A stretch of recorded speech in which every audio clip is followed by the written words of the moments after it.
আসসালামু আলাইকুম ওরহমতুল্লাহ। আলহামদুলিল্লাহ, সমস্ত প্রশংসা আল্লাহ সুবহানাহু ওয়া তাআলার। শান্তি অবতীর্ণ হোক মুহাম্মদ সাল্লাল্লাহু আলাইহি সাল্লামের ওপর। আপনাদের সম্মুখে একটি হাদিস পেশ করব। হাদিসটা হলো সহিহ বুখারী।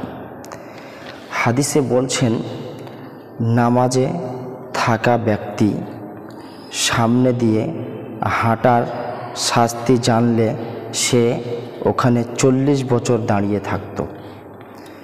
সহিহ বুখারী হাদিস নাম্বার 486। হাদিসে যে ভাষাটা বলছে খুব কঠোর। নামাজরত অবস্থায় আছে সেই ব্যক্তির সামনে দিয়ে যাওয়াটা কতটা অপরাধ, সে যদি সেই শাস্তিটা জানতো তাহলে 40 বছর সেখানে বসে থাকত। হাদিসটি সকলেই মানবেন এবং ফলো করবেন। এই হাদিস থেকে আমরা যেটা বুঝতে পারছি, হাদিসটা যদি আমরা মেনে চলি এতে আমাদের অসংখ্য নেকি হবে ইনশাআল্লাহুল আজিজ।